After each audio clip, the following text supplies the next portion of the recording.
Can you tell us a little about yourself? Well, is it necessary? My name is Ferdinand Anikwe. You've seen it. Paper. I came from one village in Enugu State. They call Abantu, and the village background is quite necessary. It's quite useful for me in the development as a culture enthusiast all my life. And I must tell you, I was rigorously schooled in the norms and doctrines of village environments, our festivals, our feasts, our festivities, our history, and very interesting and serene environment. So I was quite close to our history. I was close to my father, who himself was a singer, a dancer, a community orator, community leader, and powerful politician. So I learned a lot of things growing under the tutelage of my father and as a community leader. So well, whichever credential, I don't know, I was actually trained in Western education. I went to primary school, I went to secondary school. My secondary school was in Imo State Comprehensive Secondary School. My primary school in my village, Ihoya Community Primary School. Then the university was out of University of Port Harcourt, and I had a totally different orientation about man and his environment, about knowledge, about Africa. Like the man who was here today, is a white man who said he wanted to take the picture of this place. He said he's from Vienna and he's in the United States. Then I went into the history of colonialism and liberal democratic scholarship as expounded by the Americans, like Ford, that came establishing business school in the University of Lagos, and the rest of Western financed intellectual development in Africa, where they want us to perpetually link with the colonial idea of development. As I was saying, it is clear that we have been able to think about ourselves, in indigenous development as different and independent of either colonialism or communism of the East. That when I was talking with this man, I said the option open to Africa is for us to return to our roots and be able to give the world what God has given to us, harness and package ourselves in a manner that everybody will learn from us, which Nollywood is doing, which many people are doing now, and which is takeoff can be rooted to the first act of 1977, when 9 countries of the world converged here to show us their origin, their history, their development, their tendencies, their culture, things they have known about the world, and the way they package themselves, the way they live in their various countries. And Nigeria being about the most gifted of all this by way of the number of ethnic nationalities, the number of subcultural zones, the number of cultural zones that are here in Africa, we are now saying that this gift should be totally harnessed. And I want to tell you something. General Obasanjo, president of Nigeria, one time, another time, is quite controversial. Nobody does that. But I have a very wonderful regard for him, for being able to arrange at a time in history that this can be funded by Nigeria. This is yet the gold we are waiting for. This is yet the gold Africa will fish from. Nigeria holds the future of Africa by coming back to what God has given us through our culture, through our history. And wonderful Obasanjo, soldier he was, great military leader he was, he possibly, maybe out of his own personal liking, showed interest on gathering these cultures of nations together here. He possibly didn't know what the treasure he has prepared for mankind.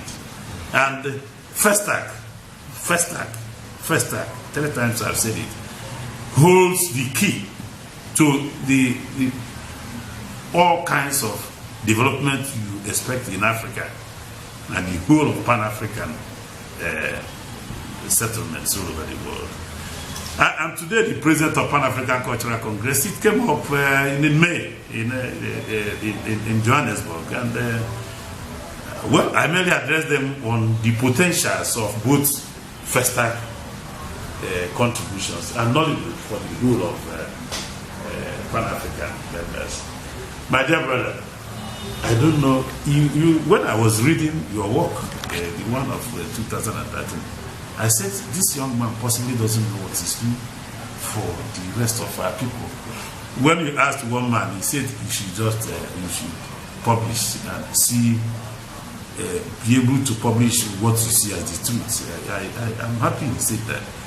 But I am telling you to probe into our history, to probe into what our culture can show the world. My dear brother, it is clear that you say you go to abroad to learn about African studies. It is simply to develop the skills of researching into African studies. You cannot learn African studies in America.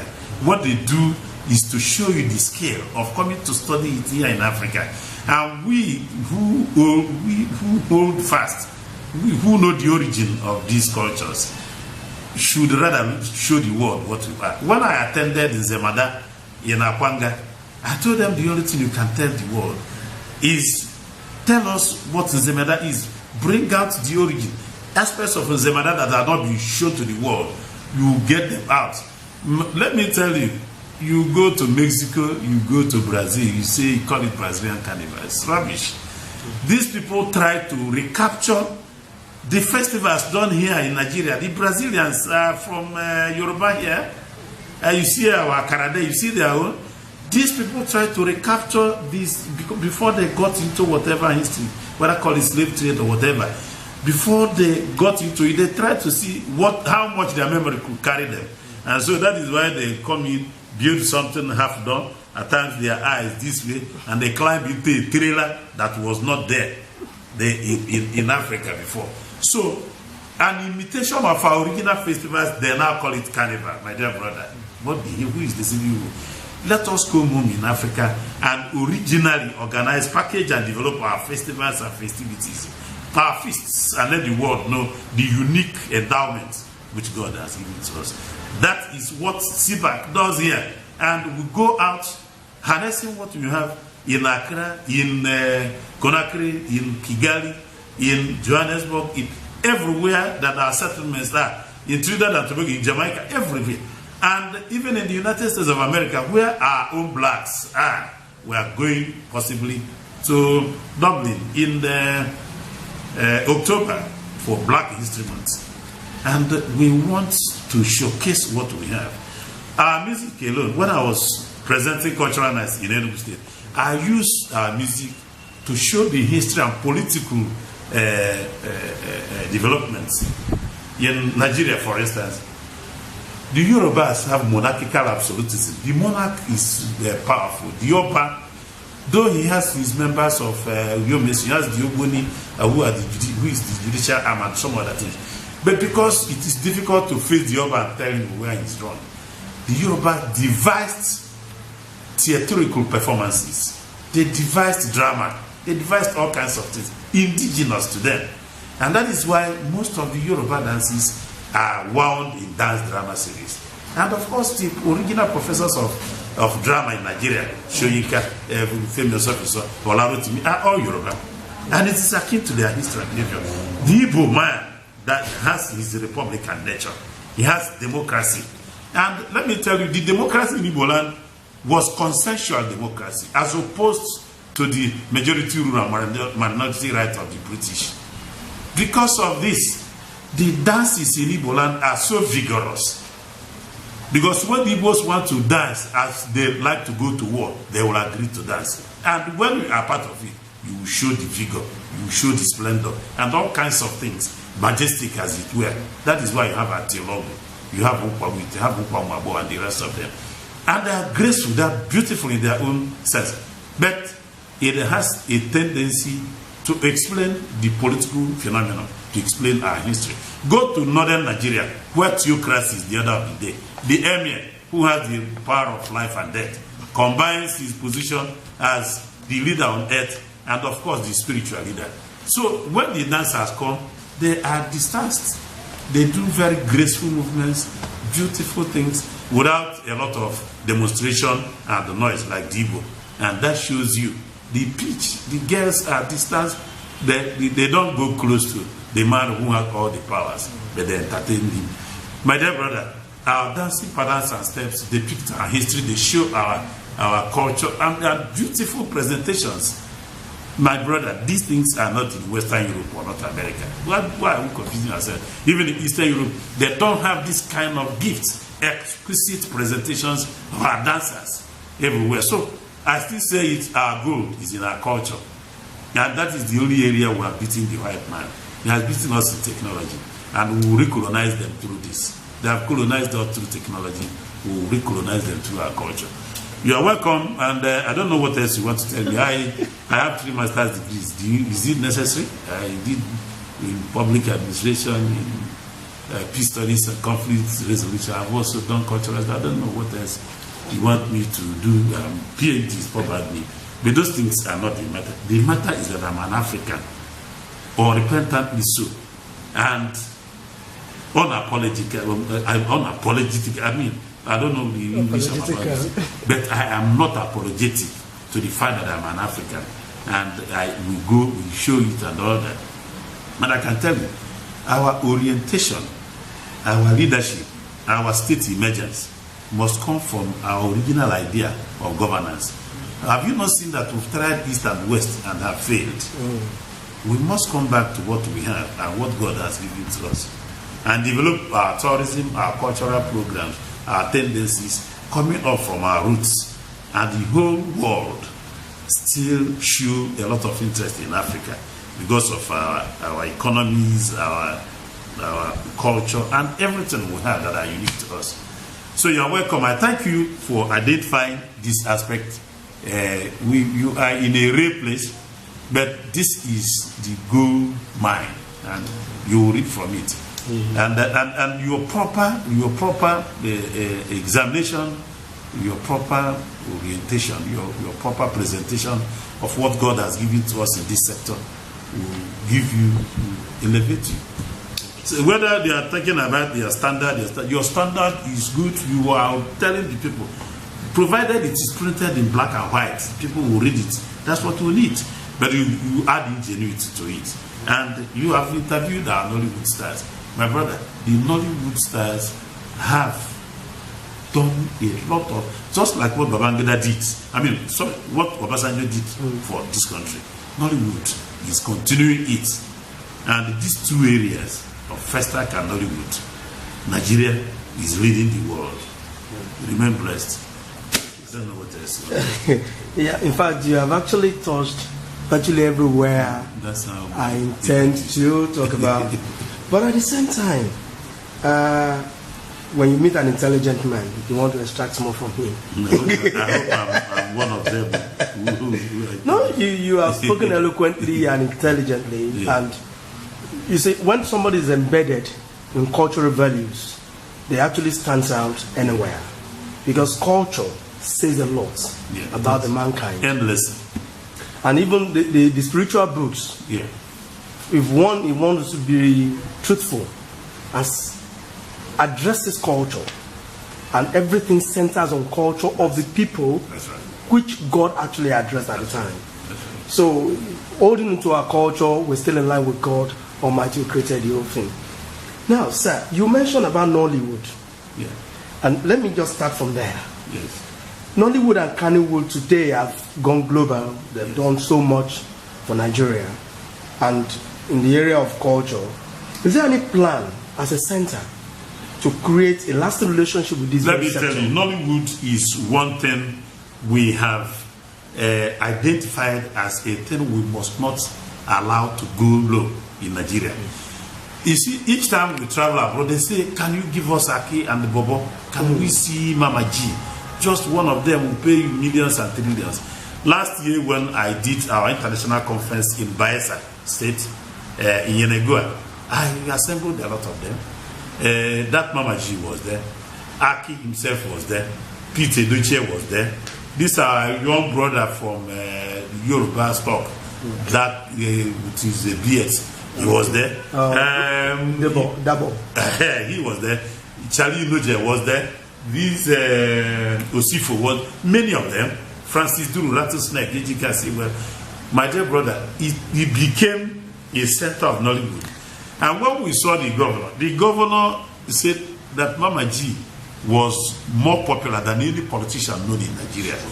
These Nollywood people have done us proud.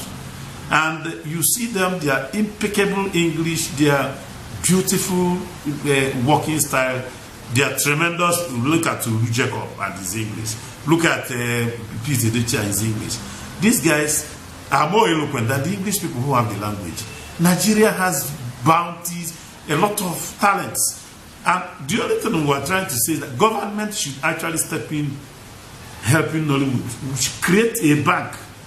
Of that, a bank, there's a bank of industry, a bank of commerce, bank of agriculture. Let there be a bank of culture, bank of Nollywood, bank of industry, bank of Nollywood. Look, let me tell you, these guys on their own are struggling to survive. They are working hard to get things and have created a lot of jobs for people. Let the government step in by assisting them. Train them free on their practical, many of them are theater artists, some are not.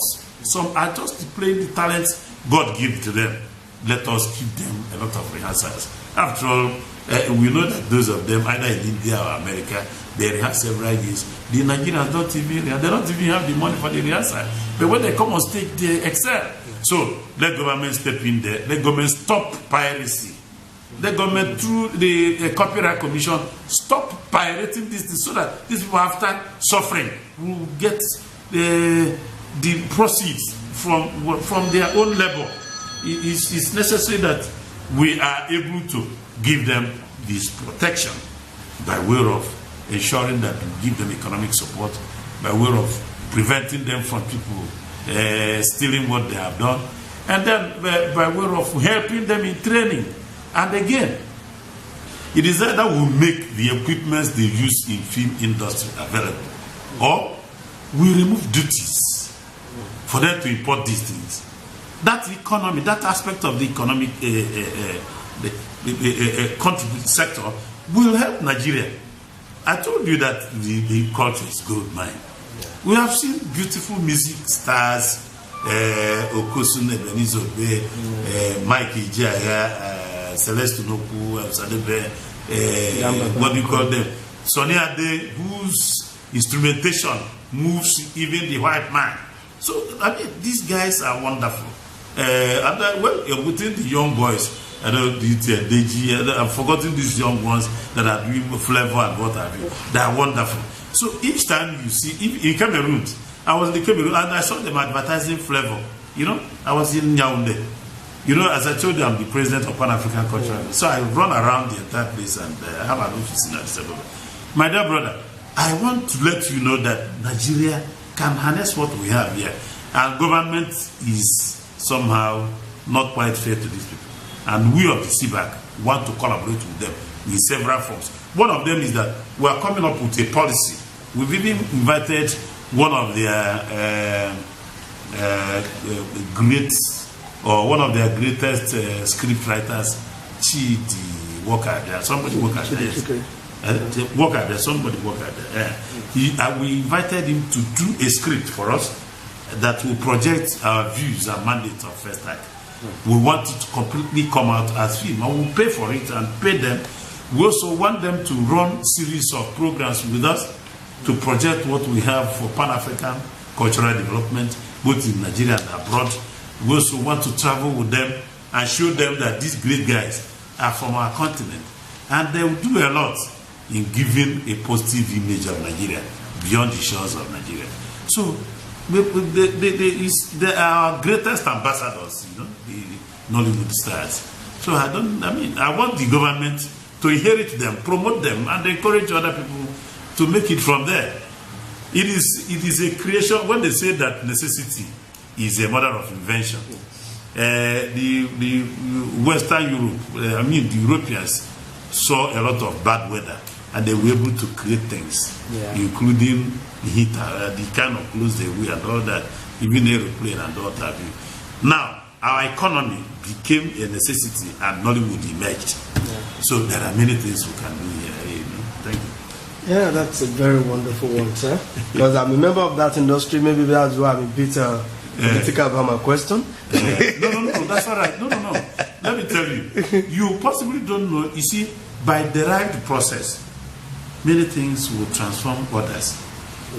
The government will be battling with what the oil sector, gas and that sector, and the Nollywood of this world emerged and started showing a leading style in our economic development. All the government needs to do is to encourage, harness, and broaden that sector and make a lot of money from it. We can tax Nollywood, but we must encourage Nollywood to get a lot of funds which we are going to tax. So that when we tax Nollywood, we have a lot of money from Nollywood. Not tax Nollywood to die, and then we can't tax again. Thank you very much. You're welcome, sir. Yes. Sir, you've spoken eloquently on First Act 77. Yes. Though I didn't know you were going to touch it before I ask, but that doesn't stop me from asking actually. What's going to happen to World Bank and African Festival of Arts and Culture? I've been that since 1977. No other black nation has shown into Hey, my brother, don't go into that. It is too costly a project. Today's world, it will be so. In short, for it to be funded now, we have to develop a synergy of a lot of companies all over the world that are interested. And you remember, they will try to see how much they will get, the gain, and all that. Hardly can the government sponsor these things now. If the government, if it is going to be sponsored, what we think we can do is to have partnership among governments and private sectors, not just one government. Maybe we will say West African government will fund it and all that, and then we have partnership with private sector organizations. But let me tell you, when we attended the meeting of Specialized Technical Committee on Culture, Youth and Sports in Addis Ababa last year, we agreed that we will develop some of these cultural performances because they are quite fundamental, very inevitable, very necessary for our growth and development. We will develop a program by which the sporting activities, now that the world is interested in football, in basketball, in cricketing and all that, we'll now arrange some, that is the latest technique we are trying to do, so that those countries that are coming for the football will send some other contingents that are artists, both at the exhibition, both singers and that, so that after playing football, maybe in the evening, you will see some of these things going on. With that, we may be able to turn around a lot of things and then develop competitions in this culture sector, which on its own can be as competitive and as interesting as the sporting component. Yeah, this is wonderful, sir.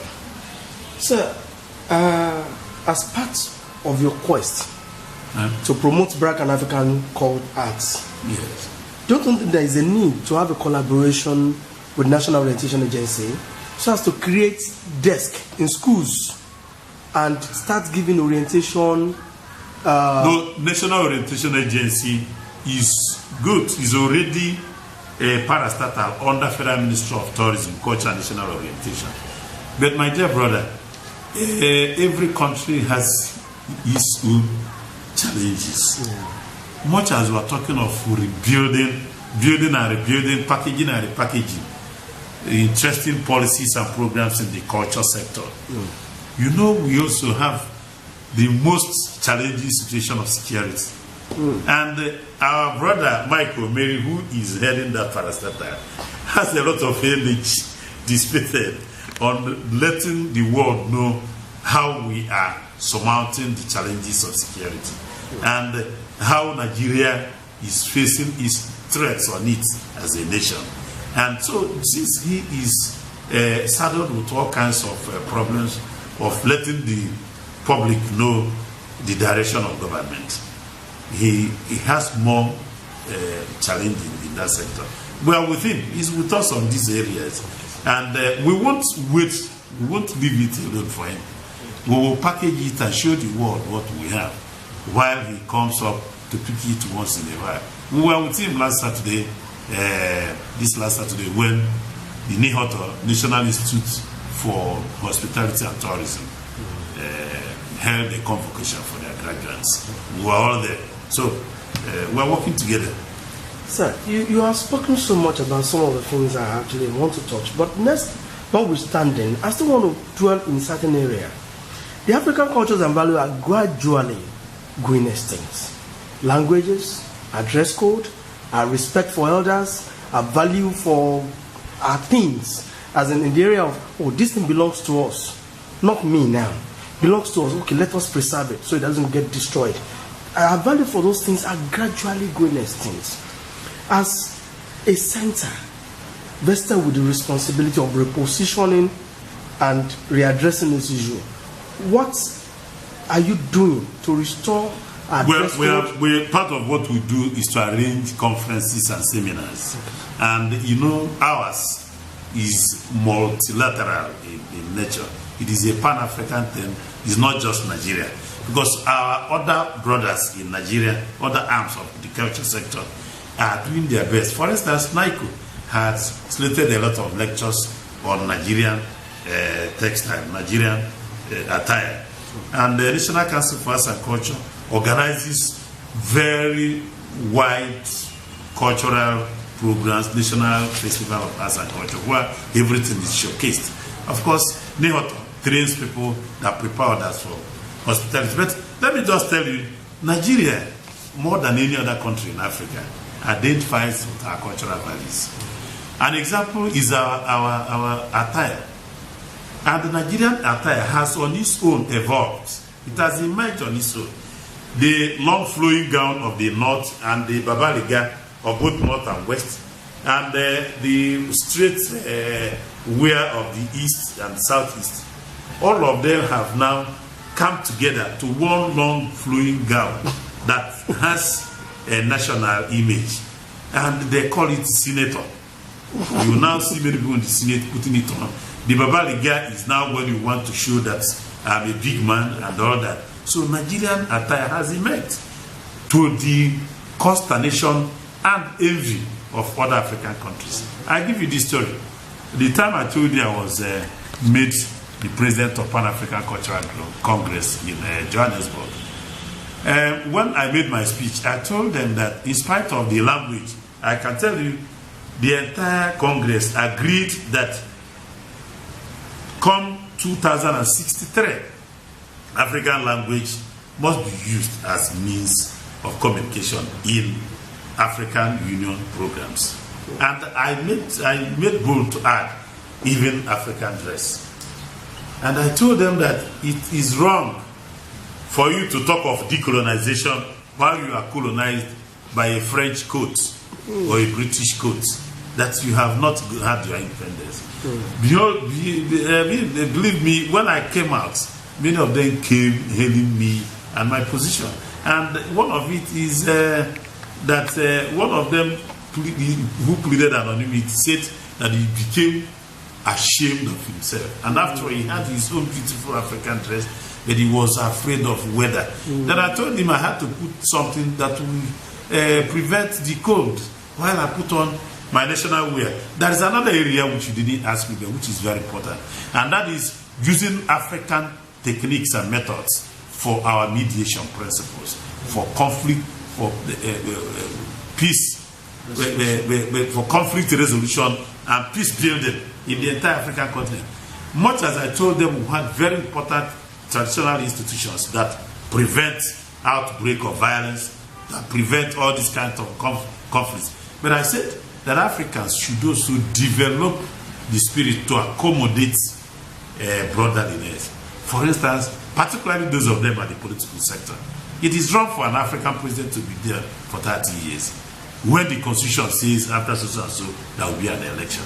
And to that extent, I also commended Goodluck Jonathan of Nigeria, who willingly gave up after he was beaten in an election. Many people will go to court and do all kinds of things and that. So that kind of spirit of give and take should be allowed to reign within the psyche of our political leaders. Because our elders have a lot of respect for resolving conflicts. And I tell them the respect which we show for our elders.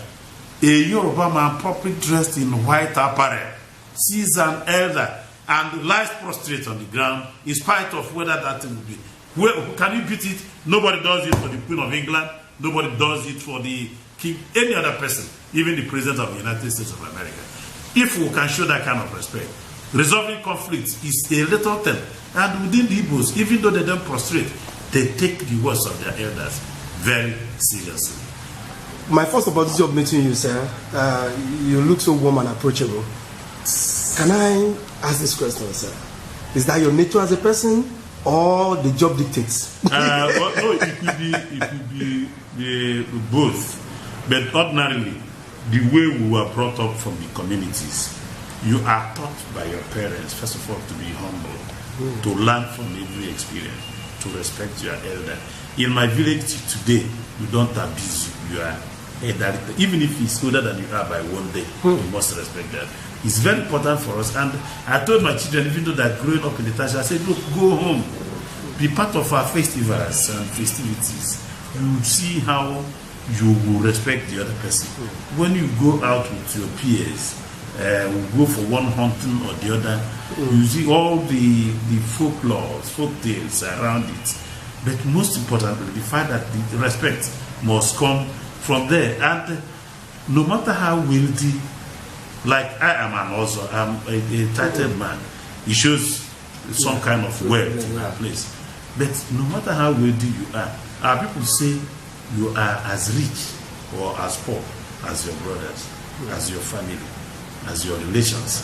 So if you think you have money and the others are poor in that place, you must be at the level where you relate with them. And you remember that the extended family system in Igbo land has compelled you to be almost equal and the same with all your relations. And therefore, you must, first of all, you must be humbled by the experiences of the environment. So you do it without knowing. But secondly, when we are growing up, what we are taught in public relations is that somebody who comes to your office should go out happier than he was when he came. And therefore, so why wouldn't I be warm to receive a handsome journalist like you? You know, you may not know you are handsome. It is the opposite sex that determines who is handsome and who is. But your public image, your public relation counts when you are full of smiles and all that. If you had come in here with a puffy face, I would have been scared as if this man was sent by a date. You know.